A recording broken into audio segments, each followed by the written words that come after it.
Hello friends, जय हिंद to all of you. स्वागत है आप सभी का आपके अपने परिवार एजुकेशन हब पर। कैसे हैं आप सभी? उम्मीद करता हूँ सभी एकदम स्वस्थ होंगे, मस्त होंगे, अपने अपने घरों में होंगे और अपनी स्टडी को इस कोविड टाइम में कंटिन्यू कर रहे होंगे। जैसा कि लास्ट संडे को अपना एक टेस्ट हुआ था, वो केवल हिंदी का था। इस संडे को आपको कल जैसे बताया था कि हिंदी और साइको दोनों सब्जेक्ट का होगा। तो ये अपना मॉडल पेपर नंबर 2 है। करते हैं स्टार्ट। और अगर इसको आप इस टेस्ट के आपको अगर PDF नोट्स वगैरह कुछ चाहिए तो आप अपना टेलीग्राम ग्रुप है उसको ज्वाइन कर सकते हैं। चलते हैं, करते हैं शुरुआत का टेस्ट। पहले साइको का होगा, उसके बाद हिंदी का होगा। स्टार्ट करते हैं पहले साइको का। Question number 1। क्वेश्चन की नंबरिंग आगे पीछे हो सकती है, लेकिन जो नंबर लगे हैं क्वेश्चन के उसी के अकॉर्डिंग आंसर दे देना और क्वेश्चन अपने मैच करते रहना। क्वेश्चन नंबर 1 है, कोई भी बालक सीखना शुरू करता है। कोई भी बालक है वो सीखना शुरू करता है। ऑप्शन नंबर 1, जब उसे विद्यालय में प्रवेश दिलाया जाता है।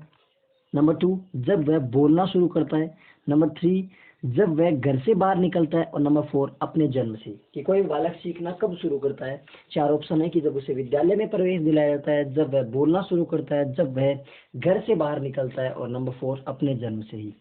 तो क्वेश्चन नंबर 1 का आंसर क्या होगा कि कोई बालक कब सीखना शुरू करता है? जब उसको विद्यालय में प्रवेश दिलाओगे तब शुरू करेगा, या फिर जब वह बोलना शुरू करेगा तब शुरू करेगा, या वह जब घर से बाहर निकलेगा तब शुरू करेगा, या फिर जब जन्म लेगा उस तभी से शुरू कर देता है। बालक कब सीखना शुरू करेगा? तो question number 1 answer number D is correct. कि कौन सा कब कब शुरू करेगा? जब बालक जन्म होता है, जन्म के साथ ही बालक सीखना शुरू करता है। जैसे ही बालक का जन्म होता है, जन्म के बाद ही बालक सीखना शुरू कर देता है। ओके, तो बालक ही सीखना कब शुरू करता है? जैसे ही बालक का जन्म होता है, जन्म के साथ ही बालक सीखना शुरू करता है। तो question number 1 answer number 4 is the correct. Next question number 2, मनोविज्ञान ने शिक्षा को बना दिया है। कि मनोविज्ञान के अनुसार शिक्षा ने मनोविज्ञान ने शिक्षा को किसके ऊपर केंद्रित बना दिया है? नंबर 1, पाठ्यचर्या केंद्रित। नंबर 2, शिक्षक केंद्रित। नंबर 3, बाल केंद्रित। और नंबर 4, विषय केंद्रित।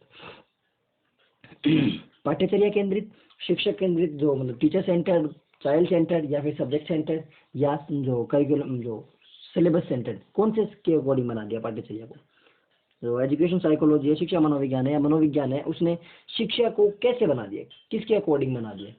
बच्चे के अकॉर्डिंग, शिक्षक के, विषय के, या पाठ्यचर्या की? पाठ्य केंद्रित बनाया है, या शिक्षक केंद्रित, या बाल केंद्रित, या विषय केंद्रित? Question number 2 answer number C, बाल केंद्रित। जो वर्तमान में जो, या फिर NCF की बात कर लो, चाहे आप इसकी RTE की बात कर लो, इसके अनुसार जो प्रेजेंट टाइम की जो शिक्षा है ना, वो चाइल्ड सेंटर यानी बाल केंद्रित है। तो मनोविज्ञान ने शिक्षा को किसके ऊपर डिपेंड बना दिया? बाल केंद्रित, यानी बच्चे को ध्यान में रख करके आपको शिक्षा करवानी होगी, शिक्षा देनी होगी इसे। तो मनोविज्ञान ने क्या बना दिया है? मनोविज्ञान ने शिक्षा को बाल केंद्रित बना दिया। नेक्स्ट क्वेश्चन नंबर 3, अधिगम के प्रतिफल का तात्पर्य क्या है? इस बार रीड के सिलेबस में नया टॉपिक जुड़ा है, अधिगम का प्रतिफल। तो ये अधिगम का प्रतिफल होता क्या है? इसका तात्पर्य क्या है? क्वेश्चन नंबर 1 इसका ऑप्शन नंबर 1, बालक के व्यवहार में होने वाला परिवर्तन। ऑप्शन नंबर 2, शिक्षक की शिक्षण विधियों में परिवर्तन। ऑप्शन नंबर 3, पाठ्य वस्तु का परिमार्जन। And option number 4, none of these. कौन सा होगा? कि अधिगम के प्रतिफल का मतलब क्या होता है? जो अधिगम का प्रतिफल आपके टॉपिक जुड़ा है उसका मतलब क्या है? बालक के व्यवहार में होने वाला परिवर्तन, या फिर शिक्षक की शिक्षण विधियों में परिवर्तन, या पाठ्य वस्तु का परिमार्जन, या फिर नन ऑफ दीज अबव। इनमें से कोई नहीं। कौन सा होगा? क्वेश्चन नंबर 3 का आंसर A, B, C और D। तो इसका कौन सा होगा? अधिगम के प्रतिफल का मतलब होता है कि बालक के व्यवहार में होने वाला परिवर्तन। बालक का जो व्यवहार है, बिहेवियर है। अधिगम जब भी अधिगम कब होगा? जब बालक के व्यवहार, जैसे ही बालक के व्यवहार में परिवर्तन होगा तो क्या हो जाएगा? बालक को अधिगम। तो अधिगम के प्रतिफल का मतलब क्या होगा? कि बालक के व्यवहार में, change in behaviour of a child. तो किसी बालक के व्यवहार में यदि परिवर्तन हो जाता है तो वो कौन सा हो जाएगा? आपका अधिगम का प्रतिफल। तो question number 3 answer number 1 is correct. Next चलते हैं आगे वाले पे। शिक्षा मनोविज्ञान शिक्षक को मदद करता है। जो एजुकेशन साइकोलॉजी है वो टीचर के लिए किस प्रकार की हेल्प करता है? कि बाल विकास का ज्ञान प्राप्त करने में। क्यों? ऑप्शन नंबर 2, बाल स्वभाव व व्यवहार को जानने में। बाल स्वभाव व्यवहार को जानने में। ऑप्शन नंबर 3, बच्चों के चरित्र के निर्माण में। और ऑप्शन नंबर 4, उपरोक्त सभी। कि जो शिक्षा मनोविज्ञान है वो किस में हेल्प करता है? कि जो बाल विकास के ज्ञान में मदद करता है, या फिर बाल स्वभाव और व्यवहार को जानने में मदद करता है, बच्चों के चरित्र निर्माण में करता है, या फिर सभी के लिए मदद करता है? तो क्वेश्चन नंबर नेक्स्ट है, इसका आंसर A, B, C और D क्या होगा? जो एजुकेशन साइकोलॉजी किस में हेल्प करता है? देखिए इसका आंसर बाल विकास का ज्ञान प्राप्त करना है, बिल्कुल एजुकेशन साइकोलॉजी, शिक्षा मनोविज्ञान के माध्यम से बाल विकास का ज्ञान प्राप्त होता है।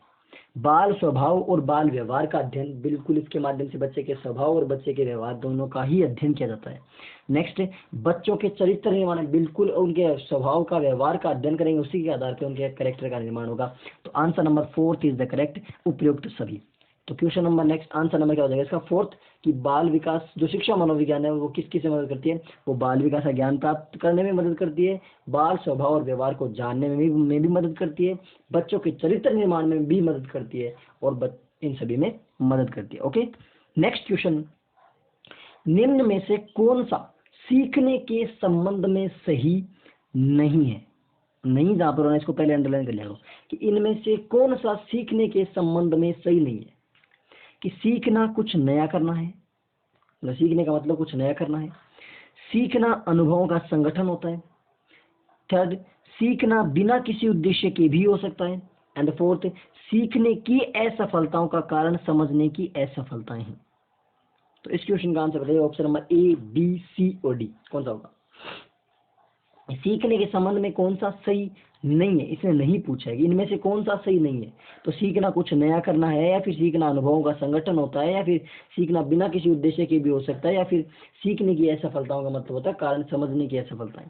कौन सा इसमें से सीखने के संबंध में सही नहीं है? तो आंसर देखो, सीखना कुछ नया करना है, बिल्कुल ये तो होता है कि सीखने का मतलब ही क्या होता है, कुछ ना कुछ नया करना, कुछ ना कुछ नया करना। नेक्स्ट क्या है, सीखना अनुभवों का संगठन है, बिल्कुल सीखने में अनुभव भी आते हैं, आपके जो आपके एक्सपीरियंसेस हैं वो भी आते हैं, ये भी सही है। सीखने की असफलताओं का कारण समझने की असफलता होती है, बिल्कुल यदि आप समझोगे गलत तो इसका मतलब आप सीखोगे भी गलत। यदि आपने गलत सीखा है तो इसका मतलब आपने उसके लिए गलत समझ पैदा की है। लेकिन सीखना बिना किसी उद्देश्य के होता है नहीं, सीखने का उद्देश्य होता है। बिना किसी उद्देश्य के क्या सीखोगे, आप क्यों सीखोगे? तो बिना किसी उद्देश्य के आप नहीं सीख सकते, सीखने का कुछ ना कुछ उद्देश्य होता है। तो answer number 3 is correct. Next चलते हैं आगे वाले पे। एक डेफिनेशन है कि सीखना विकास की एक प्रक्रिया है। ये बात किसने कही थी? सीखना विकास की एक प्रक्रिया है, ये बात किसने कही थी? वुडवर्थ, थॉर्नडाइक, मॉर्गन और क्रॉनबेक, किसने कही थी? ये एक डेफिनेशन है कि सीखना विकास की एक प्रक्रिया है, और ये डेफिनेशन इंपॉर्टेंट है, ध्यान रखना। किसने कही थी ये बात? वुडवर्थ ने कही थी, या फिर थॉर्नडाइक ने कही थी, या फिर मॉर्गन ने कही थी, या फिर क्रॉनबेक ने कही थी? आंसर क्या होगा इसका? ए, बी, सी और डी, बताइए। सीखना विकास की एक प्रक्रिया है, learning is a process of development, शायद यही होती होगी अंग्रेजी। तो ये डेफिनेशन किसकी है? ये डेफिनेशन है किसकी? वुडवर्थ की। किसने कही ये बात? ये बात कही थी वुडवर्थ ने, कि सीखना विकास की एक प्रक्रिया है। ये बात कहने वाले कौन थे? वुडवर्थ थे। सीखना विकास की एक प्रक्रिया, ये बात किसने कही थी? वुडवर्थ ने कही थी। Okay, what the point? तो answer first is the correct answer. Next चलते हैं आगे वाले पे। निम्न में से कौन सा अधिगम का एक मुख्य थॉर्नडाइक नियम है? कि थॉर्नडाइक का एक मुख्य नियम कौन सा है अधिगम के? पहले से ये बताइए, थॉर्नडाइक ने अधिगम के मुख्य नियम कितने दिए थे? थॉर्नडाइक ने 3 तो अधिगम के मुख्य नियम दिए थे, और 5 गौण नियम दिए थे। 3 कितने? 3 तो मुख्य और 5 गौण नियम। ठीक है, अब बताइए इनमें से कि इनमें से थॉर्नडाइक का मुख्य नियम कौन सा है? उपयोग का नियम, अभ्यास का नियम, आत्मीकरण का नियम और मनोवृत्ति का नियम। उपयोग, अभ्यास, आत्मीकरण और मनोवृत्ति का नियम, कौन सा दिया था थॉर्नडाइक ने मुख्य नियम में? उपयोग का नियम, अभ्यास का नियम, आत्मीकरण का नियम या फिर मनोवृत्ति का नियम? ए, बी, सी और डी, थॉर्नडाइक का मुख्य नियम कौन सा है? तो थॉर्नडाइक के 3 मुख्य नियम थे। एक तो प्रभाव का नियम, दूसरा था अभ्यास का, और तीसरा था तत्परता का। तो इसमें देखो, ना तो यहाँ पे प्रभाव है, ना यहाँ पे तत्परता है, अभ्यास है, तो answer number 2 is the correct. तो क्वेश्चन इसका आंसर क्या हो जाएगा? 2, कि थॉर्नडाइक का मुख्य नियम इनमें से कौन सा है? अभ्यास का नियम थॉर्नडाइक का मुख्य नियम है। ओके, तो इसका आंसर क्या हो जाएगा? 2। नेक्स्ट चलते हैं आगे वाले पे। बुद्धि का द्विकारक सिद्धांत दिया था। बुद्धि, यदि आपने टॉपिक नहीं पढ़ा है तो बुद्धि टॉपिक जो आपकी प्लेलिस्ट है साइकोलॉजी की, उसमें जाकर देखिए, बुद्धि टॉपिक पूरा करवाया हुआ है बिल्कुल डिटेल से, तो वहां पर जाकर आप बुद्धि टॉपिक को देख सकते हैं। ओके, तो बुद्धि का जो द्विकारक सिद्धांत है वो किसने दिया था? टर्मन ने दिया था, या स्पीयरमैन ने दिया था, या गिलफर्ड ने दिया था, या बीने ने दिया था? टर्मन, स्पीयरमैन, गिलफर्ड और बीने, किसने दिया था बुद्धि का द्विकारक सिद्धांत? बुद्धि का द्विकारक सिद्धांत को देने वाले कौन थे? टर्मन थे, या स्पीयरमैन थे, या गिलफर्ड थे, या फिर बीने थे? Answer number A, B, C और डी, बुद्धि का द्विकारक सिद्धांत। तो बुद्धि का द्विकारक सिद्धांत देने वाले थे स्पीयरमैन। कौन थे? स्पीयरमैन। बुद्धि का द्विकारक सिद्धांत किसने दिया था? स्पीयरमैन ने दिया था। ओके, ठीक है। अब चलते हैं नेक्स्ट। नेक्स्ट है मस्तिष्काधमुखी, जो मस्तिष्कोद्मुखी सिद्धांत, सेफेलोकॉर्डल। ओके, सेफेलोकॉर्डल बोलते हैं इसको, के अनुसार विकास कैसे होता है? एक तो होता है, देखो विकास दो प्रकार का, अभी बता दूं। पहले ये बताइए, मस्तिष्कोद्मुखी होता है, मस्तिष्कोद्मुखी, इस सिद्धांत के अनुसार विकास कैसे होता है? दाईं से बाईं ओर, पैर से सिर की ओर, बाईं से दाईं ओर, या सिर से पैर की ओर? मस्तिष्कोद्मुखी, जिसको सिफेलोकॉर्डल भी बोलते हैं, सिफेलोकॉर्डल भी बोलते हैं इसको।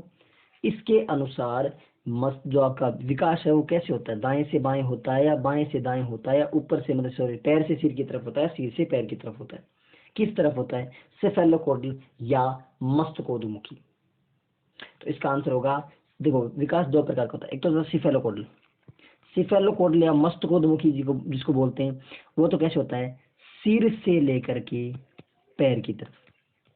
सिफेलोकॉर्डल, देखो सिफेलोकॉर्डल सिर, सी से सी याद रख लो, सिफेलोकॉर्डल सिर, सिर से पैर की तरफ होता है सिफेलोकॉर्डल।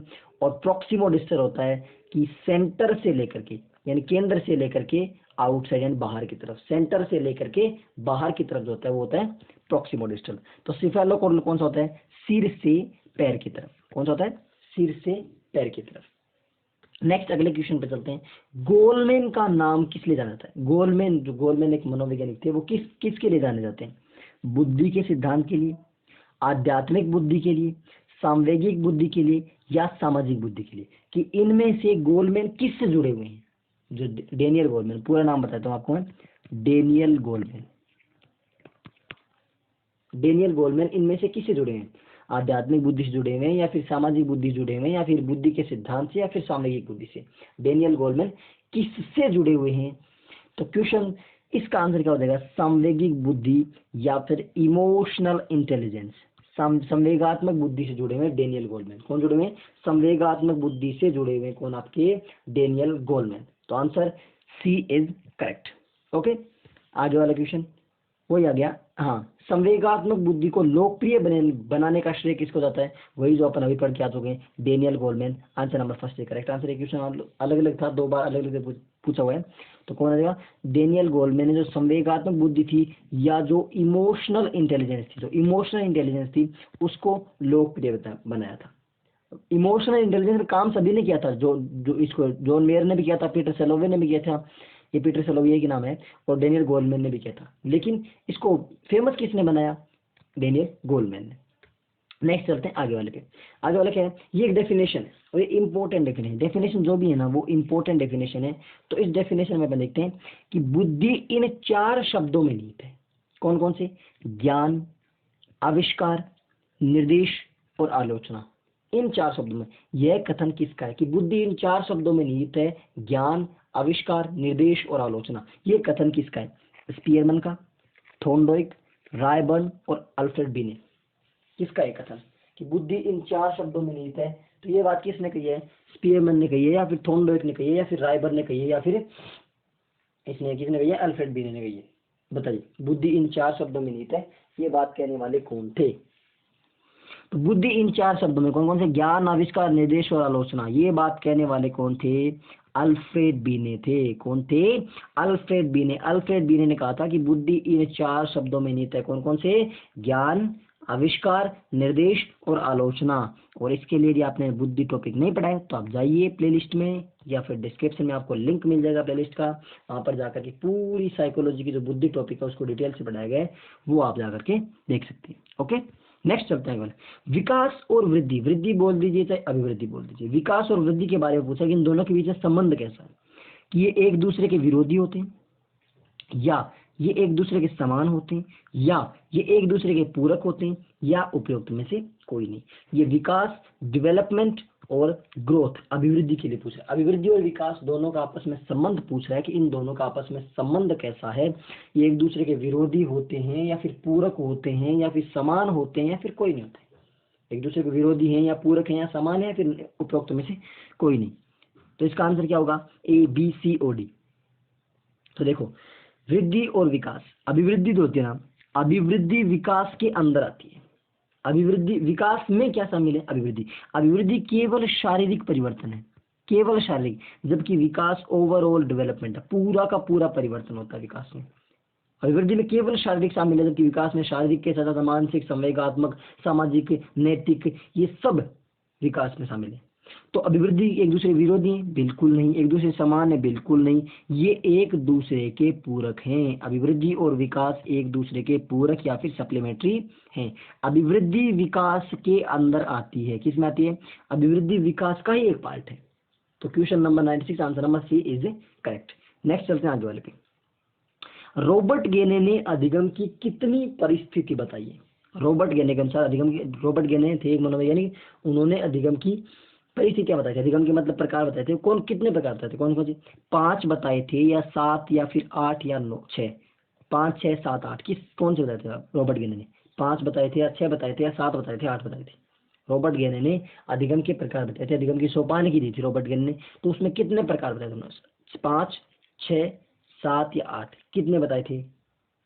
इसका आंसर ABCD, फटाफट जल्दी दीजिए। 5, 6, 7, 8। तो रॉबर्ट गेने की जो अधिगम सोपान की थी उसके अनुसार 8 प्रकार, कितनी परिस्थितियां बताई थी?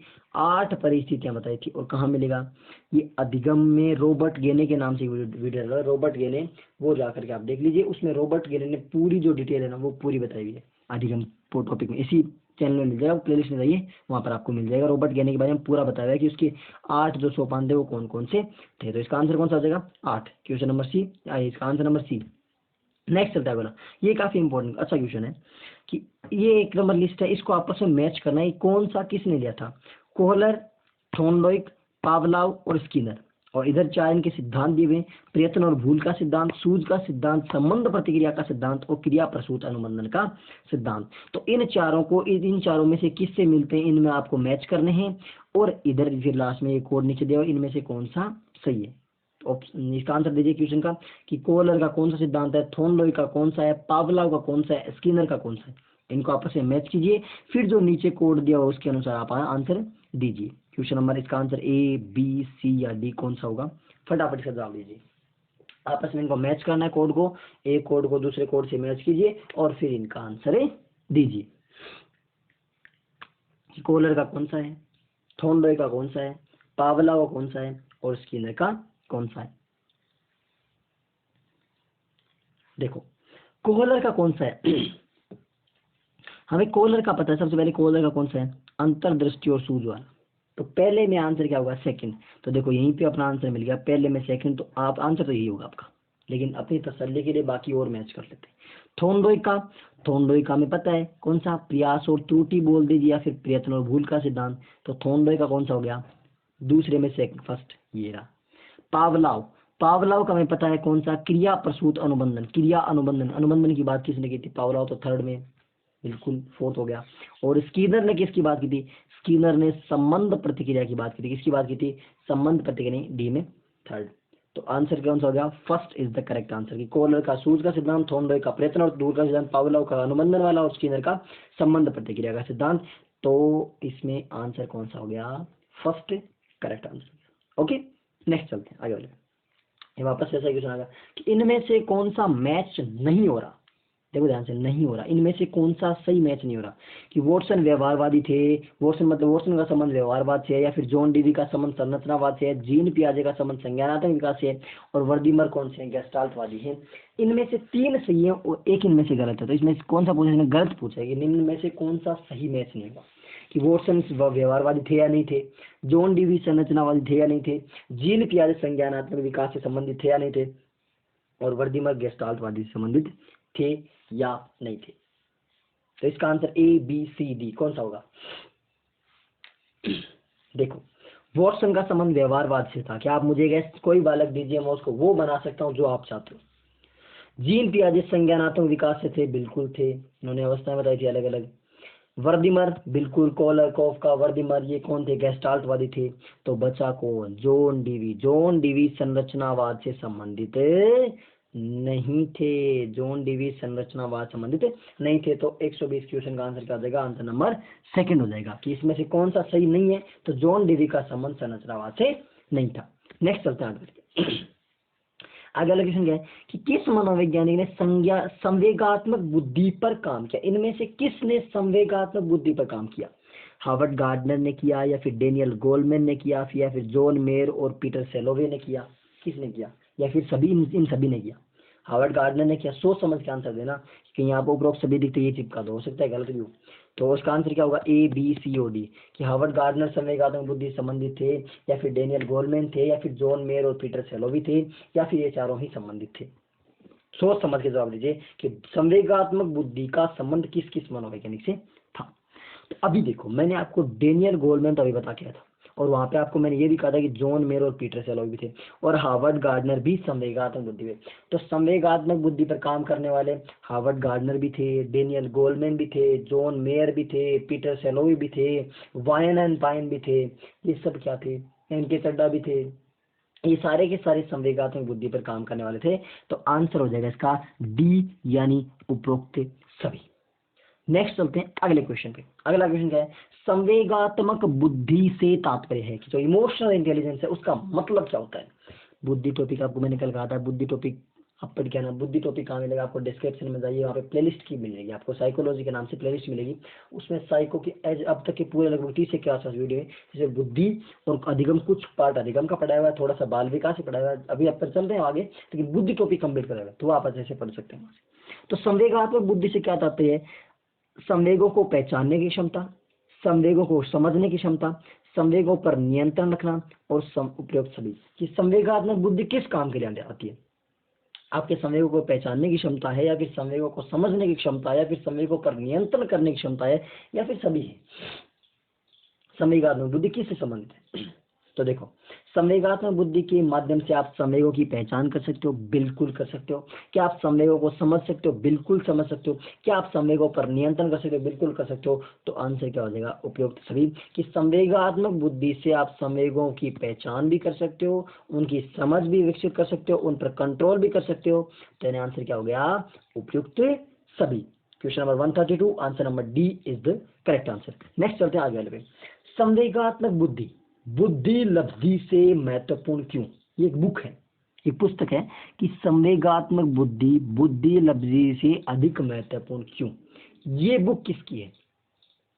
Peter Salovey, John Mayer, Daniel Goleman और नैन्सी गिब्स। किसकी है ये बुक?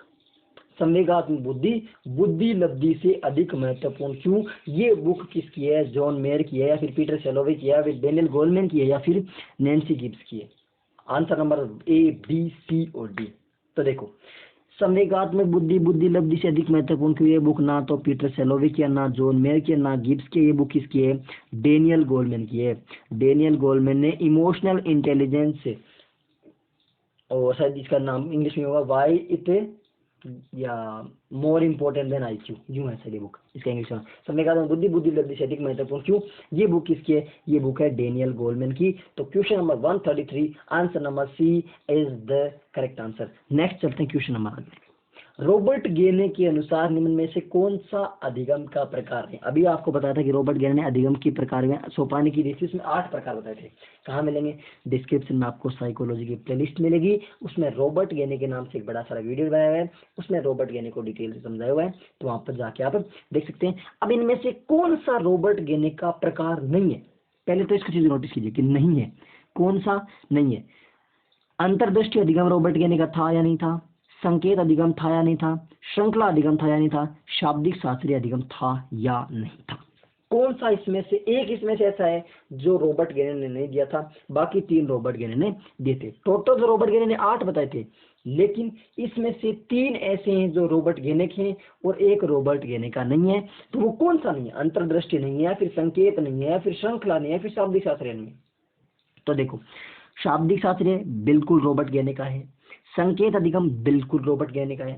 श्रृंखला अधिगम बिल्कुल रॉबर्ट गेने का है। लेकिन अंतर्दृष्टि और सूझ ये तो हम अभी पढ़ के आए हैं। किसका इसका जवाब आप लोग दोगे कहाँ पे? कमेंट में कि अंतर्दृष्टि और सूझ किसका है, ये तो आप बताओगे। अभी अभी आपको थोड़ी देर पहले बता के आया था मैं। तो आंसर क्या हो जाएगा इसका? फर्स्ट है। नेक्स्ट चलते हैं अगले क्वेश्चन पे। शिक्षा मनोविज्ञान का केंद्र है। सबसे पहला क्वेश्चन भी यही था अपना, कौन है? बालक। शिक्षा मनोविज्ञान कैसी है? चाइल्ड सेंटर्ड है। पहले क्वेश्चन में भी आपको ये बता के आया था कि वर्तमान में शिक्षा मनोविज्ञान किस किस पर केंद्रित है? चाइल्ड सेंटर है, बालक पर केंद्रित है। ओके, आगे चलते हैं नेक्स्ट। निम्न में से कौन सी आयु सही आयु नहीं, कौन सी सही आयु नहीं है? मतलब ऐसी एज जो होती नहीं होती है इनमें से। मानसिक आयु, मेंटल एज नहीं होती है, या फिर दंत आयु नहीं होती है, फिर कंकाल आयु नहीं होती है, फिर सामाजिक आयु नहीं होती है। इसमें से 3 आयु ऐसी हैं जो होती है, लेकिन एक आयु ऐसी है जो नहीं होती है। जो दी हुई ना ये कि मानसिक आयु और दंत आयु, कंकाल आयु और सामाजिक आयु, इनमें से 3 तो आयु होती हैं, रियल में एज होती हैं, लेकिन एक आयु ऐसी है जो आपकी नहीं होती है। तो वो आपको बतानी है कि इनमें से कौन सी एज नहीं होती है, ये आपको बताना है। Answer number A B C or D. देखो, मेंटल एज बिल्कुल मानसिक आयु होती है। हम बुद्धि लब्धि निकालते हैं तो मानसिक आयु बटे वास्तविक आयु। दंत आयु आपकी दांतों की भी उम्र होती है। कंकाल आयु आपकी कंकाल के माध्यम से आपकी उम्र पता चलती है। लेकिन सामाजिक आयु नाम की कोई भी आयु नहीं होती है। तो इस क्वेश्चन का आंसर, ये तो पूछ रहे हैं कौन सा नहीं है, तो यही तो नहीं है। तो question number 183, answer number D is the correct answer. Okay, आगे चलते हैं नेक्स्ट। ये बहुत ही इंपॉर्टेंट क्वेश्चन, ये सारे के सारे जो क्वेश्चन लेके आना, ये पूरे के पूरे क्वेश्चन प्रीवियस ईयर एग्जाम में आए हुए हैं। तो इसमें कौन सा है कि एक बच्चे को लाल गुलाब का कांटा चुभ गया, जिससे उसे काफी चोट पहुंची। आगे चलकर लाल पोशाक या लाल किसी भी चीज को देखकर डरने लगा या डरने लगी। कोई बच्चा था या बच्ची थी, उसको लाल गुलाब का एक बार कांटा चुभ गया, जिसको उसको चोट लगी, मान लो ब्लीडिंग ब्लीडिंग भी होगी, चोट खूब लगी उसको। उसके बाद वो कोई लाल उसको ड्रेस दिख जाए या फिर लाल कोई भी चीज दिख जाए ना, उससे उसको नफरत हो गई, वो उसको डरने लग गया उसे देखकर। तो ये क्या है, किसका उदाहरण है? ये उद्दीपक सामान्यकरण का है, या फिर अनुक्रिया सामान्यकरण का है, या फिर उद्दीपक और अनुक्रिया दोनों ही सामान्यकरण में है, या फिर ना तो ये उद्दीपक सामान्यकरण है और ना ये अनुक्रिया सामान्यकरण है। तो question number 185, answer number A B C और डी क्या होगा कि बालक को लाल गुलाब का कांटा चुभ गया, उसके बाद बालक किसी भी लाल चीज से डरने लग गया। ये क्या है? ये उद्दीपक सामान्यकरण है, या फिर अनुक्रिया सामान्यकरण है, या फिर दोनों ही है, या फिर दोनों ही नहीं है। सोच समझ के आंसर देना, कहीं आप दोनों ही देख कर या दोनों नहीं देख कर उसको चिपका दो, हो सकता है आंसर कुछ और भी हो। ओके, तो इसका आंसर होगा ना ही तो ये दोनों ही, ना ही ये अनुक्रिया है, ना ही ये दोनों। ये क्या है? उद्दीपक सामान्यकरण है कि जिस चीज से आपको डर लगा, उसी तरह की चीजों से, अन्य चीजों से आपका डर लगा नफरत। जैसे एक बालक को किसी डॉक्टर ने इंजेक्शन लगाया, इंजेक्शन दिया उसको किसी डॉक्टर ने, जैसे इंजेक्शन दिया बालक के दर्द हुआ, उसके बाद बालक हर सफेद कोट पहने हुए व्यक्ति से क्या करने लग जाएगा? नफरत। यानी उसने उस तरह की चीजों को सामान्यकृत कर दिया कि हाँ ऐसा आदमी है तो मतलब ये मेरे को इंजेक्शन लगाने ही आया है। तो इसने भी, इस बालक ने भी क्या किया कि ये मतलब गुलाबी रंग का है, गुलाब का है, लाल चीज है, इसका मतलब ये दर्द करेगी, और इसलिए उसको उद्दीपक सामान्यकरण कर लिया, वो पहले उसी से डरने लग गया। ओके, नेक्स्ट चलते हैं आगे वाले पे। संवेगात्मक बुद्धि के संप्रत्यय में योग्यता सम्मिलित नहीं है कि संवेगात्मक बुद्धि में कौन सी चीज इनमें से सम्मिलित नहीं है? 4 ऑप्शन है, 4 में से 3 चीजें सम्मिलित है, एक नहीं है। कौन सी? देखो, संवेगों को समझने की योग्यता, संवेगों को नियंत्रण करने की योग्यता, संवेग उत्तेजित करने की योग्यता, और संवेग मूल्य निर्धारण एवं अभिव्यक्ति करने की योग्यता। इनमें से 3 तो शामिल हैं, लेकिन एक सम्मिलित नहीं है। तो आपको वही ढूंढनी है कि कौन सी सम्मिलित इसमें नहीं है। उसमें संवेगात्मक बुद्धि के संप्रत्यय में योग्यता कौन सी सम्मिलित नहीं है? Answer number A B C और डी कौन सा होगा? फटाफट बताइए। अभी तो अपने हिंदी का भी टेस्ट देना, फटाफट जल्दी कीजिए। पहले साइको कर लेते हैं, फिर हिंदी की बात करेंगे। संवेगात्मक बुद्धि के संप्रत्यय की बात कर रहे हैं। देखो, संवेगों को समझने की बिल्कुल ये बात तो आती है कि संवेगों को आप समझ सकते हो, संवेगों का नियंत्रण बिल्कुल आप नियंत्रण भी कर सकते हो, संवेगों के मूल्य का निर्धारण भी कर सकते हो, उनको अभिव्यक्ति कर सकते हो, लेकिन आप संवेगात्मक बुद्धि के माध्यम से उनको उत्तेजित नहीं कर सकते। उत्तेजित करने की कोई बात नहीं है, क्योंकि जब आप संवेगों को नियंत्रित कर रहे हो, कंट्रोल कर रहे हो, तो उनको उत्तेजित कहाँ से करोगे? ये दोनों देखो आपस में विरोधाभास है, यही आपको समझ जाना चाहिए था कि इन दोनों में से एक होगा। तो देखो संवेगों को आप नियंत्रित कर रहे हो, इसका मतलब आप उत्तेजित नहीं कर सकते। तो इस क्वेश्चन का आंसर क्या हो जाएगा? सी। संवेगात्मक बुद्धि के माध्यम से संवेगों को उत्तेजित करने से कोई योग्यता सम्मिलित नहीं होती है। नेक्स्ट चलते हैं अगर रॉबर्ट गेने के अनुसार विद्यालय विषयों का अधिकांश अनुदेशन सीखने एवं प्रयोग से संबंधित होता है। जो आपके विद्यालय के सब्जेक्ट हैं, उनका जो ज्यादातर जो अनुदेशन है ना, वो सीखने एवं प्रयोग करने से संबंधित होता है। तो ये क्या है, मतलब किससे संबंधित होता है? संप्रत्यय एवं नियम से संबंधित होता है, उपलब्धि से संबंधित होता है, सामान्यीकरण से संबंधित होता है, या फिर पृष्ठ पोषण से संबंधित होता है। पृष्ठ पोषण मतलब इसको फीडबैक बोलते हैं। फीडबैक कि जो बच्चों को स्कूल में जो भी चीज देते हैं, उनका जो अनुदेशन उनको सिखाने से संबंधित होता है, वो किसके लिए, किससे संबंधित, ज्यादा प्रभाव उस पर किसका पड़ता है? संप्रत्यय नियम से संबंधित होता है, या फिर उपलब्धि से होता है, या फिर सामान्यीकरण से होता है, या फिर पृष्ठ पोषण से होता है, उनको फीडबैक से होता है। तो देखो फीडबैक जरूरी नहीं हर बच्चे को फीडबैक मिले ही, कई टीचर ऐसे होते जो फीडबैक नहीं देते, हट गया। उपलब्धि को जरूरी है कि अचीवमेंट के लिए करे, पढ़ने के लिए पढ़ाई नहीं कर सकता, जरूरी है उसको मेडल लाने के लिए पढ़ाई करे, हट गया। सामान्यकरण, क्या उस कंडीशन में मान लो स्कूल में वो सीख के आया, वो चीज क्या घर पे अप्लाई कर सकता है? कोई जरूरी थोड़ी है स्कूल में जो चीज हर एक चीज अप्लाई थोड़ी होगी, तो सामान्यकरण में नहीं। तो कैसे? संप्रत्यय और नियम, जो नियम वहां पर जो पढ़ाई में पढ़ के आए वही नियम हर जगह काम आएंगे। पढ़ाई जो सार्वभौमिक नियम है वो हर जगह काम आएंगे। तो नियम और संप्रत्यय से इसका होता है। तो answer number first is the correct answer. Next चलते हैं आगे वाले पे। बुद्धि परीक्षण की कार्यकारी श्रृंखला बनाने का प्रथम व्यक्ति कौन थे? कि बुद्धि परीक्षण जो है उनको सबसे पहले बनाने वाले कौन थे? बुद्धि परीक्षण के बारे में सबसे पहले बात किसने की थी? रॉबर्ट बिने ने की थी, या फिर रबेल ने की थी, या वेक्सलर ने की थी, या फिर स्पीयरमैन ने की थी? ध्यान से सोच के देखना, कंफ्यूजन होगी इन दो में। इन दो को तो पहले हटा दोगे, ठीक है, कंफ्यूजन होगी इन दोनों में। तो किसने दिया था? बिने ने, रबेल ने, या वेक्सलर ने, या फिर स्पीयरमैन ने? किसने दिया था बुद्धि परीक्षण के बारे में सबसे पहले बात? तो देखो बुद्धि परीक्षण के बारे में ना तो स्पीयरमैन ने बात की, ना वेस्लर ने, ना रबेल ने, मतलब इन्होंने हालांकि बात की थी। सबसे पहले किसने बुद्धि परीक्षण का जनक किसको माना जाता है? रॉबर्ट बिने को माना जाता है। किसको? बिने को माना जाता है। रॉबर्ट बिने नहीं, अल्फ्रेड बिने को माना जाता है। रॉबर्ट बिने नाम आ गया, अल्फ्रेड बिने को माना जाता है। तो answer number first is the correct answer. Second last question आपका, निम्न में से कौन सा कथन सही नहीं है? इस चीज को पहले अंडरलाइन कर लिया, सही नहीं है पूछा इसने। क्या अधिगम एक समायोजन है? क्या अधिगम एक सार्वभौमिक प्रक्रिया है? क्या अधिगम हमेशा प्रक्षेपणीय होता है, प्रेक्षणीय होता है? क्या अधिगम का परिणाम व्यवहार में परिवर्तन होता है? तो कौन सा इनमें से सही नहीं है? मतलब वही बात की इनमें से तीन चीजें सही है, आप तीन सही छांट लीजिए, जो चौथा ऑटोमेटिक गलत बच जाएगा, या फिर आप एक गलत छांट लीजिए, तीन ऑटोमेटिक सही बच जाएंगे। तो अच्छे अच्छा एक गलत आप छांटने से अच्छा आप तीन सही छांटो, तीन सही छांटते ही आपका ऑटोमेटिक लास्ट में आंसर बन जाएगा। तो अधिगम समायोजन है, अधिगम सार्वभौमिक है, अधिगम हमेशा प्रेक्षणीय होता है, या फिर अधिगम का व्यवहार में परिवर्तन होता है?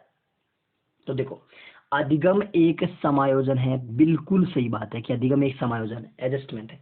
अधिगम सार्वभौमिक होता है, बेशक बिल्कुल सही बात है, अधिगम सार्वभौमिक होता है।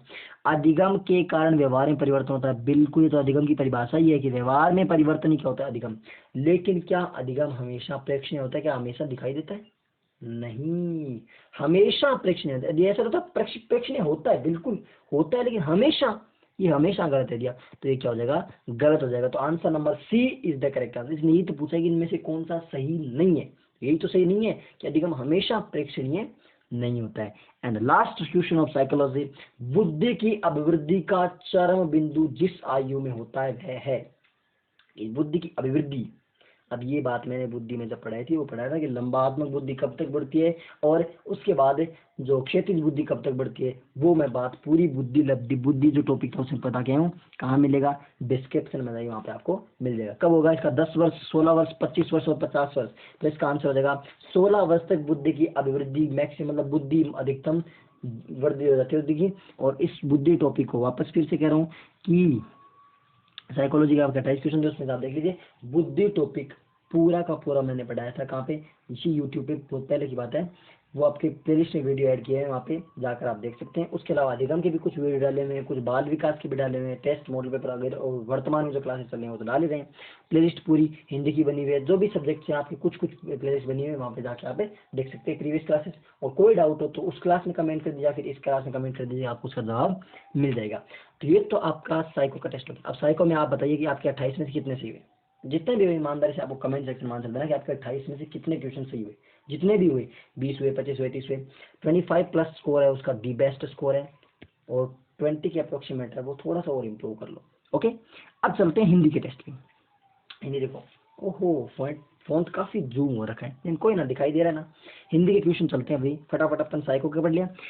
इस मुहावरे का अर्थ क्या है? विपत्ति मोल लेना।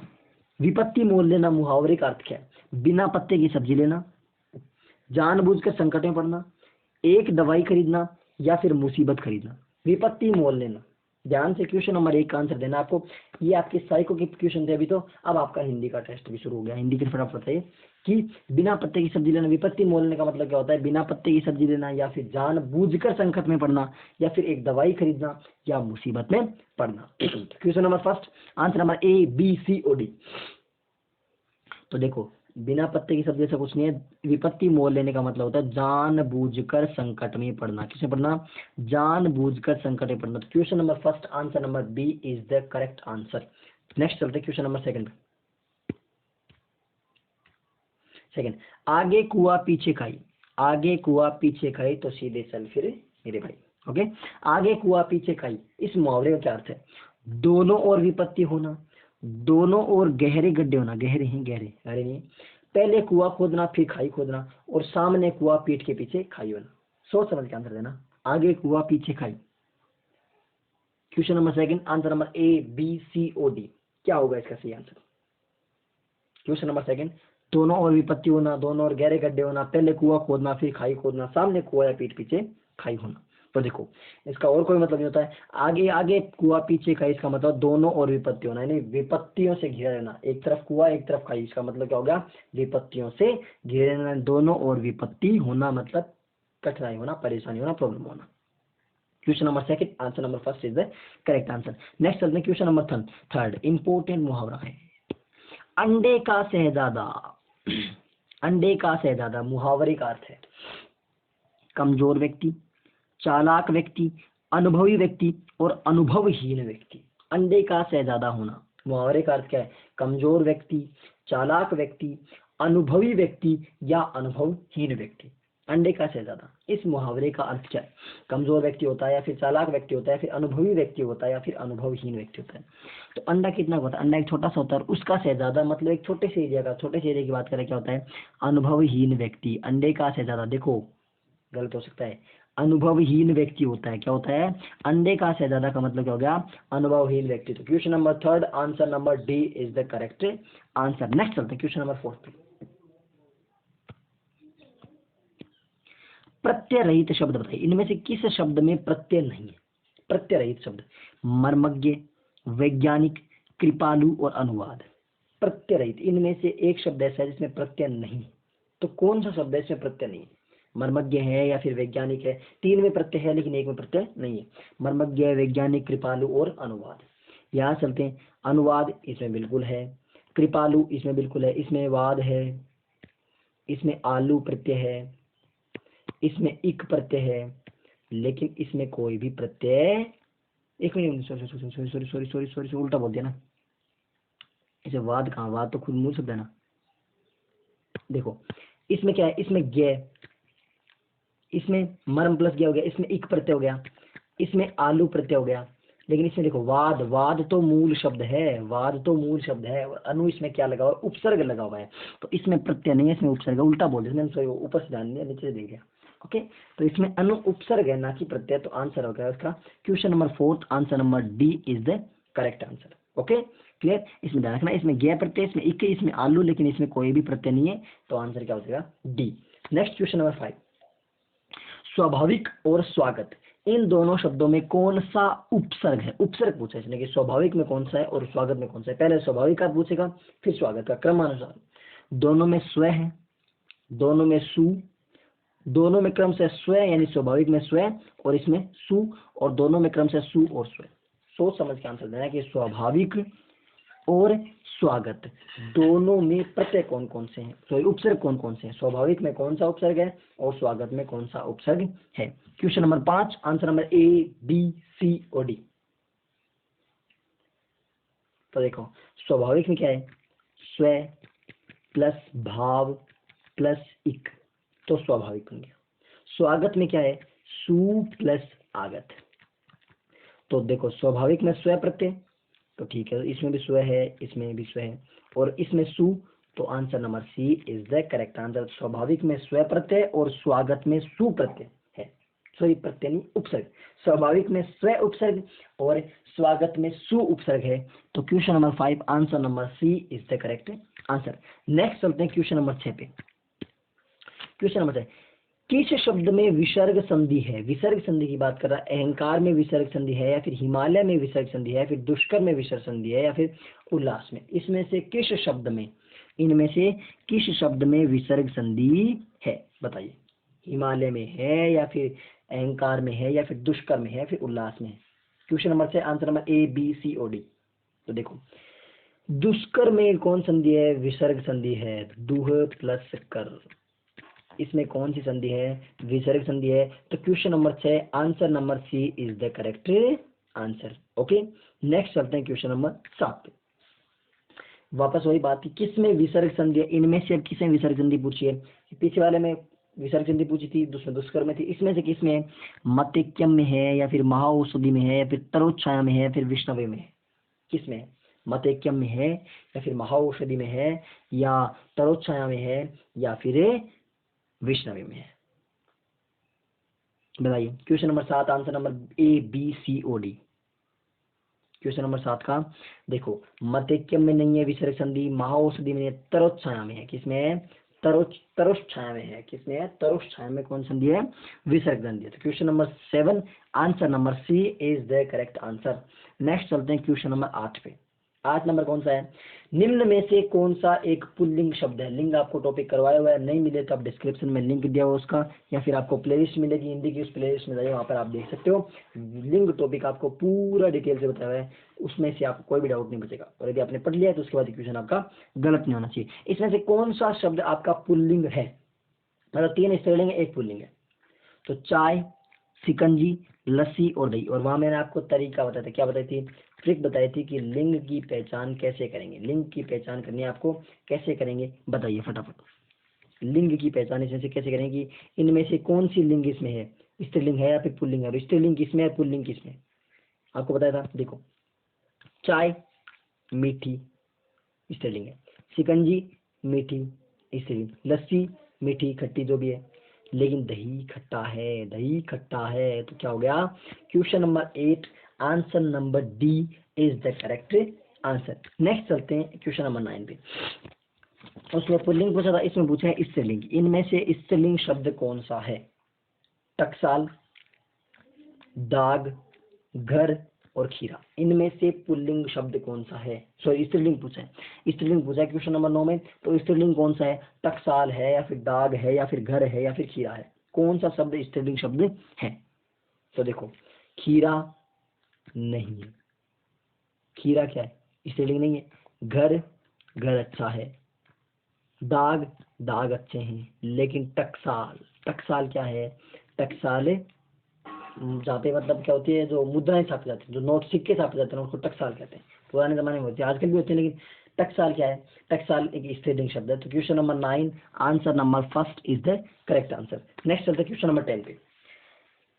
निम्न युग्मों में से एक लिंग की दृष्टि से शुद्ध शब्द है, यानी किसका मतलब जेंडर चेंज किया गया, जेंडर बिल्कुल सही है, इनमें से एक शुद्ध है, बाकी 3 तो गलत है, लेकिन एक शुद्ध है। तो वो कौन सा है आपको ये बताना। तो क्वेश्चन नंबर 10 सम्राट, सम्राटी, वीरांगना, वीरांगना, गोप, गोपिनी, सुलोचन, सुलोचना। तो इनमें से 3 गलत हैं लिंग के अकॉर्डिंग, लेकिन एक सही है। तो आपको ये बताना कि वो कौन सा शुद्ध है, बताओ। Question number 10 answer number A, B, C और डी कौन सा हुआ, इनमें से कौन सा शुद्ध है लिंग की दृष्टि से। सम्राट का सम्राटी गलत, वीरांगना, वीरांगना कुछ हुआ ही नहीं, गोप, गोपिनी नहीं, सुलोचन का सुलोचना बिल्कुल, सुलोचन पुल्लिंग और सुलोचना स्त्रीलिंग। ओके, तो answer number question number 10 answer number D is the correct answer. तो कौन सा लिंग के अकॉर्डिंग सही है, जेंडर के अकॉर्डिंग कौन सा सही है, ये डी वाला बिल्कुल सही है। नेक्स्ट चलते हैं क्वेश्चन नंबर 11। निम्न में से मूल शब्द तथा उसमें लगा एक प्रत्यय का युग्म गलत है। यानी कौन सा ऐसा शब्द है इसमें मूल शब्द में प्रत्यय जो दे रखा है ना, वो प्रत्यय गलत प्रत्यय दे रखा है। कौन सा एक शब्द ऐसा है जिसमें जो मूल शब्द में जो प्रत्यय लगा हुआ है ना, वो गलत प्रत्यय बताना है आपको। सुंदरता, सुंदर प्लस था। कठिनाई, कठिन प्लस आई। बचपन, बच प्लस पन। पांचवा, पांच प्लस है। इसमें से एक ऐसा है जो आपका गलत उपसर्ग, इसमें गलत प्रत्यय दिया हुआ है, तो वो कौन सा है। देखो, सुंदरता में बिल्कुल सुंदर प्लस था, सही है ये तो। कठिनाई में कठिन प्लस आई, बिल्कुल कठिनाई भी सही है। बचपन में बच प्लस पन बिल्कुल सही है, लेकिन पांचवा में पांच प्लस वह, ये गलत है। तो question number 11 answer number D is the correct answer. Next चलते हैं आगे वाले पे।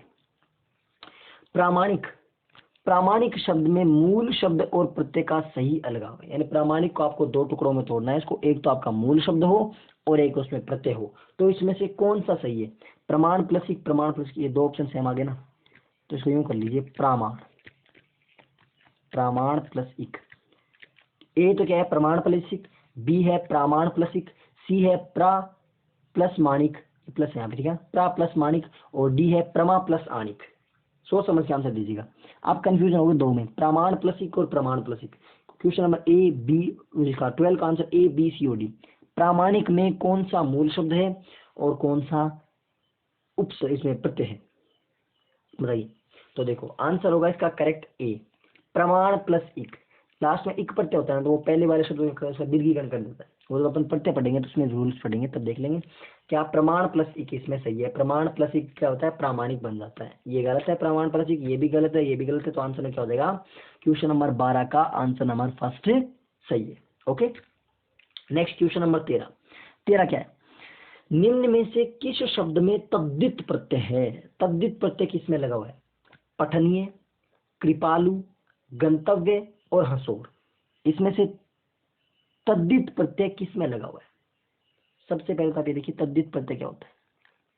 तद्धित प्रत्यय वो होता है जो संज्ञा सर्वनाम इनके आगे लगा होता है, वो प्रत्यय कौन सा होता है, तद्धित प्रत्यय। जो संज्ञा और सर्वनाम के आगे लग करके उनकी विशेषता प्रकट करता है, वो क्या होता है, तद्धित प्रत्यय होता है। तो देखो इसमें से तद्धित प्रत्यय कौन सा है, एक तद्धित प्रत्यय हुआ है इनमें से, चार में से एक तद्धित प्रत्यय कौन सा है, पठनीय में है या फिर कृपालु में है या फिर गंतव्य में या फिर हंसोर में। देखो पठनीय में पढ़ना, पठ धातु है, पठनीय में कौन सी है, पठ धातु है, नहीं होगा आंसर, ठीक है ना, पठनीय में नहीं होगा।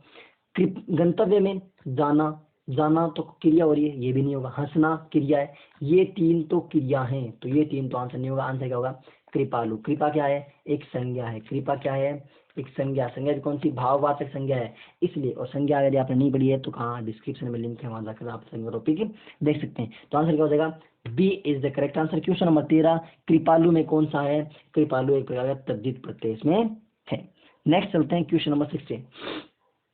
रहीम में किस तरह की संज्ञा है, इसमें कौन सी संज्ञा है रहीम में, व्यक्तिवाचक है या फिर भाववाचक है या फिर जातिवाचक है या फिर समूहवाचक। संज्ञा को टॉपिक कहाँ मिलेगा आपको, संज्ञा टॉपिक आप डिस्क्रिप्शन जाओगे, उसमें हिंदी की आपको मिलेगी प्लेलिस्ट। हिंदी की प्लेलिस्ट में आपको पहला ही वीडियो मिलेगा संज्ञा, और संज्ञा बिल्कुल डिटेल से पूरी आपको कराएगा। संज्ञा करवा दिए, वाक्य करवा दिए, सर्वनाम करवा दिया, विशेषण करवा दिया, लिंग वचन काल, ये इतने टॉपिक आपको करवा दिए हिंदी में। और धीरे धीरे अपने आगे वाले टॉपिक आप अव्यय शुरू करेंगे, अव्यय फिर संधि समास, ये सब कुछ पढ़ लेंगे अपन, ठीक है ना। तो बताइए रहीम में कौन सी संज्ञा है, रहीम में, रहीम में व्यक्तिवाचक संज्ञा है कि जो भी रहीम है वो दुनिया में एक ही है, अपनी जगह वो रहीम एक ही है। जिस रहीम की मैं बात कर रहा हूँ वो रहीम एक ही है अपनी जगह पे। तो आंसर क्या हो जाएगा इसमें, फर्स्ट आंसर रहीम में कौन सी संज्ञा है, व्यक्तिवाचक संज्ञा है। तो question number 16 answer number first is the correct answer. Next question number 20 कौन सा है, अब आप वहां मत जाइए, आप वहां मत जाइए। इसमें रेखांकित पद कौन सा है, एक मिनट रेखांकित रेखांकित कर देता हूँ, ये लो। अब इसमें बात कर रहा है इस मत में, इसका शब्द पद परिचय क्या है, जो पद परिचय आपको बता सकूँ पद कौन सा इसमें है क्या, ये निषेधवाचक अव्यय है या फिर निपात है या फिर रीतिवाचक क्रिया विशेषण है जिसमें जाइए क्रिया का विशेषण है, या फिर स्थानवाचक क्रिया विशेषण है इसमें जाइए क्रिया का क्रिया विशेषण है। बताइए मत क्या है इसमें, आप वहां मत जाइए, इसमें जो रेखांकित पद है वो क्या है। तो देखिए मत क्या कर रहा है, मनाही कर रहा है, और मनाही जो करते हैं वो क्या होते हैं, निषेधवाचक अव्यय। अव्यय टॉपिक आपका मंडे को हो जाएगा, उसमें आप देख सकते, मतलब कल अव्यय टॉपिक है आपका, उसमें आप देख लेना डिटेल से कि अव्यय होता क्या। तो इसका आंसर क्या हो जाएगा, फर्स्ट हो जाएगा। Question number 20 answer number first is the correct answer. Next आता है क्वेश्चन नंबर 21। 21 क्या है, किस वाक्य में विधेय विशेषण है। कौन सा विशेषण है, विधेय विशेषण। इनमें से किसमें विधेय विशेषण है। ये विशेषण मैं आपको कल बता चुका हूँ, उद्देश्य विशेषण और विधेय विशेषण। अगर ये आज आपने गलत किया ना, इसका मतलब आपने कल की क्लास को अच्छे से नहीं समझा। अगर आपने कल की क्लास को अच्छे से देखा है तो ये क्वेश्चन आपका 100% सही होगा। ध्यान देना, अगर आपका गलत हुआ तो समझ लीजिए आपने कल पहली बात तो क्लास आप कल की देखी नहीं है, और अगर आपने कल की क्लास देख ली और आपकी फिर भी गलत हो रहा है तो मतलब आपने उसको समझा नहीं। और कहाँ मिलेगी, आप जाइए डिस्क्रिप्शन में जाइए, फिर चैनल की जो प्लेलिस्ट है उसमें जाइए, उसमें हिंदी का वीडियो मिलेगा विशेषण। उस विशेषण में बिल्कुल डिटेल से बताया हुआ है कि उद्देश्य विशेषण कौन सा होता है, विधेय विशेषण कौन सा होता है। तो बताइए किसमें विधेय विशेषण है, सुशीला बढ़िया काम करती है, पके फल ही प्रयोग में लाने चाहिए, सभी को नीली छतरी चाहिए, और मेहुल का घर आलीशान है। विधेय विशेषण आपको मैं कल वहां पे बता चुका हूँ। आंसर क्या हो जाएगा इसका, इसका आंसर होगा डी। कैसे, विधेय विशेषण में क्या होता है, विधेय विशेषण में होता है पहले तो क्या आता है विशेष्य, बाद में क्या आता है विशेषण। अब देखो सुशीला बढ़िया काम, काम की विशेषता पहले, तो पहले विशेषण आ गया बाद में विशेष्य आ रहा है, नहीं होगा। पके फल पहले विशेषण आ गया बाद में विशेष्य, नहीं होगा। नीली छतरी पहले विशेषण बाद में विशेष्य, नहीं होगा। आंसर नंबर डी, पहले विशेष्य बाद में विशेषण आया। Answer number D is the correct answer. Okay, answer number D is the correct answer.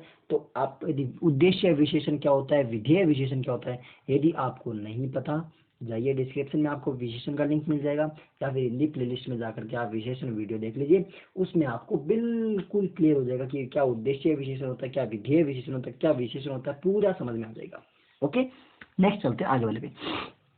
Question number 26, निम्न में से समूहवाचक संज्ञा कौन सी है। समूहवाचक संज्ञा की बात की है, समूहवाचक संज्ञा कौन सी है, सभा, मेला, सेना या फिर सभी। ध्यान से सोच देना, ध्यान से सोच करके, सभा, मेला, सेना और उपरोक्त सभी, सोच समझ के आंसर देना। समूहवाचक संज्ञा, सभा है या फिर मेला है या फिर सेना है या फिर सारे के सारे। देखो सभा बिल्कुल समूहवाचक संज्ञा है, मेला समूहवाचक संज्ञा है, सेना समूहवाचक संज्ञा है। तो question number 26 answer number D is the correct answer. Okay, तो क्वेश्चन नंबर 26 का आंसर क्या हो गया, डी। डी बिल्कुल सही आंसर हो गया। ओके, तो 26 नंबर क्वेश्चन का आंसर क्या हो गया, डी।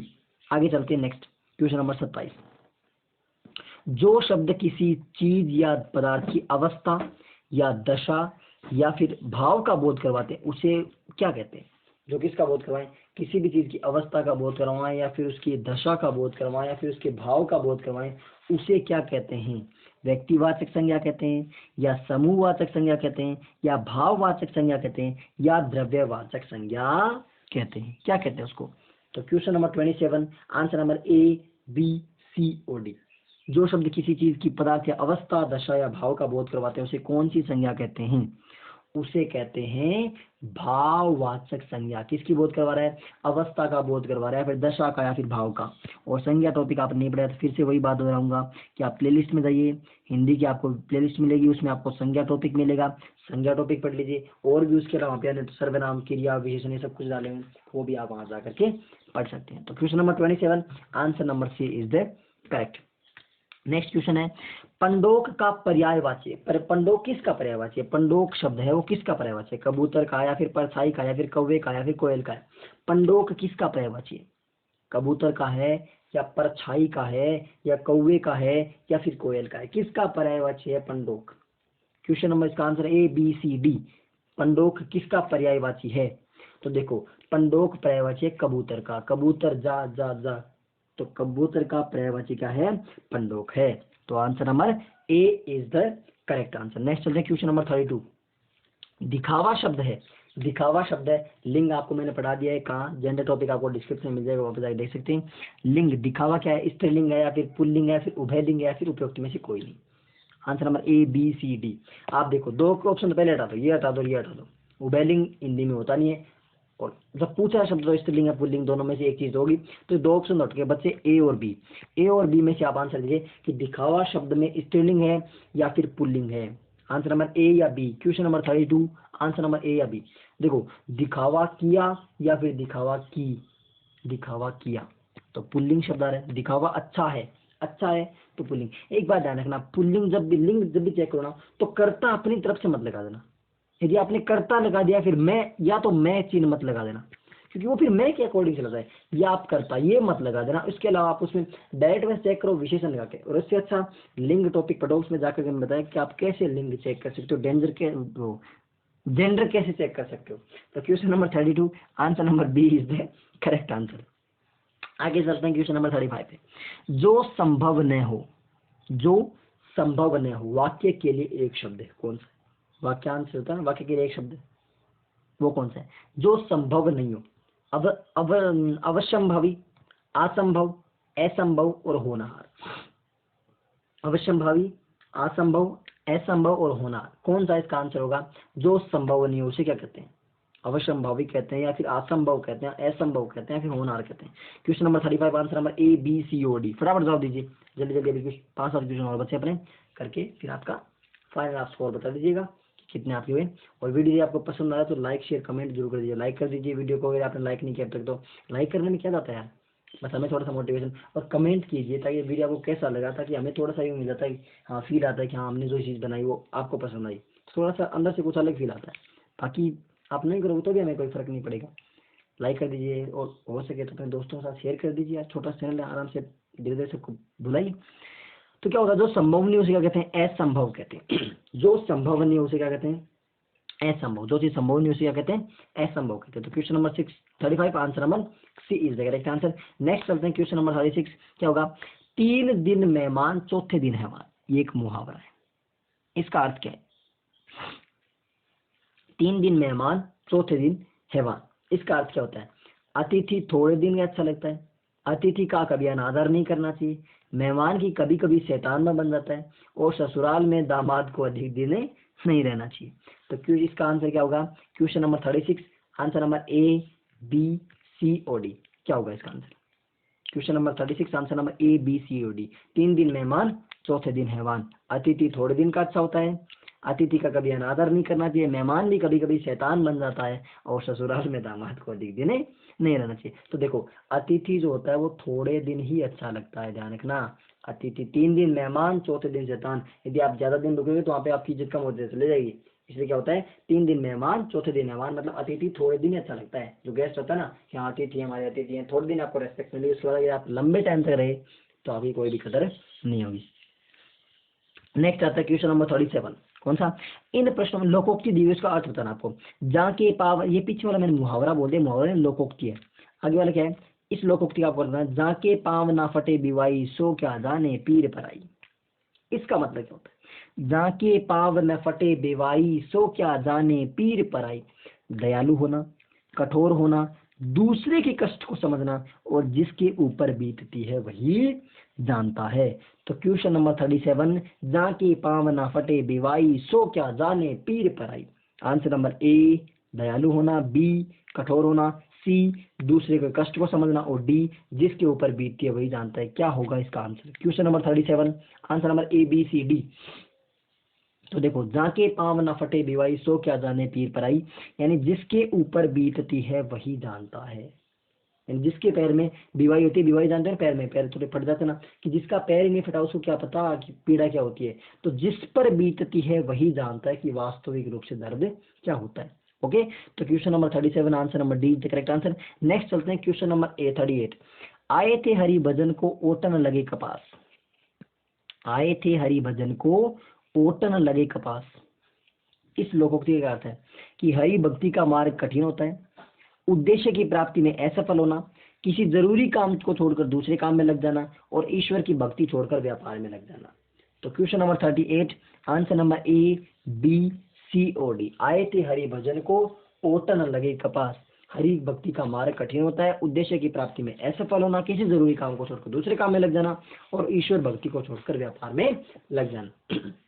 क्वेश्चन नंबर 38, आए थे हरिभजन को ओटन लगे कपास, यानी किसी जरूरी काम को छोड़ करके दूसरे काम में लग जाना, किसी आवश्यक कार्य को, जिस काम के लिए आप आए थे उस काम को छोड़ करके किसी अन्य काम में लग जाना। कि आए थे हरिभजन को और ओटन लगे कपास, यानी किसी जरूरी काम को छोड़ करके आप किसी दूसरे काम को करने लग जाते। Question number 38, answer number C is the correct answer. Next question number 39, इन किसमें सही संधि विच्छेद है?